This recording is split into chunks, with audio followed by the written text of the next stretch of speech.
కానీ అడల్ట్స్లో డిఫరెంట్. అడల్ట్స్లో ఏమవుతుందంటే ముక్కులో ప్రాబ్లమ్స్, పాలిప్స్, డివేటెడ్ సెప్టము ఇవి కారణం అవ్వచ్చు.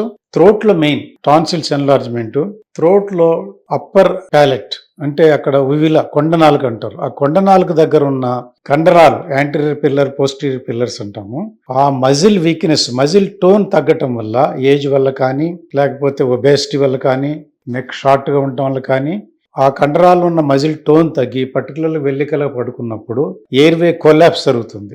ఈ ఎయిర్వే కొలాప్స్ జరిగి మన బ్రీతింగ్ అబ్స్ట్రక్ట్ అవుతుంది. సో థ్రోట్లో main problem oropharynx, narrow pathway జరగటానికి కారణం ఇవి.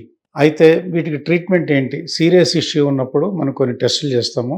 సైనస్ గురించి, సైనస్ ప్రాబ్లం ఉందా, సిటీ స్కాను, పర్టికులర్గా స్లీప్ ఎప్నియా ఎంత ఉంది, ఎంత మన బ్రీతింగ్ తగ్గుతుంది, సాచురేషన్ తగ్గుతుంది, దానికి స్లీప్ స్టడీ అంటారు, పాలిసోమ్నోగ్రఫీ.